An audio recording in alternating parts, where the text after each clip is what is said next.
2项任务都要先去京城，你们回去收拾一下，明天一早就出发。去京城啊？太好了！从小到大我就知道京城是全国最繁华的地方，带我去吧。你不能去。为什么？你平时不学无术，吊儿郎当的，武功暗器、奇门八卦、18般武艺，样样稀松，所以你继续留下来，跟你的师弟师妹们继续学习练功。这不公平！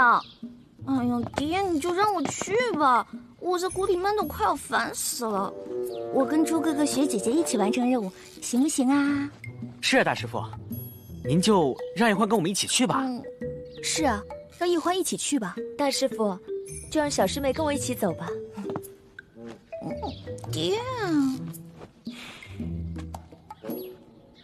太子，你是这次行动的总负责，那么一欢是留在谷中，还是跟你们出去一同执行任务，都由你来决定。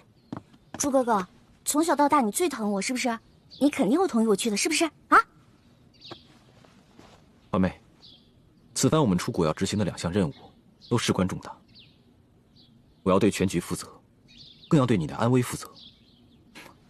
所以啊，你就乖乖留在谷中，继续游山玩水，逍遥快活吧。等我回来，给你带好吃的。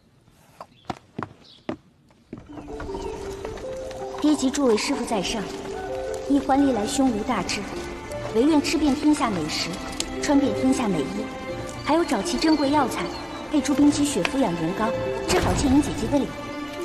还望诸位师长原谅一欢违禁出谷，待实现3大愿望之后，一欢再回谷，负荆请罪。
常常夸耀这个机关有多难多难，还不是被我2、3下就搞定了？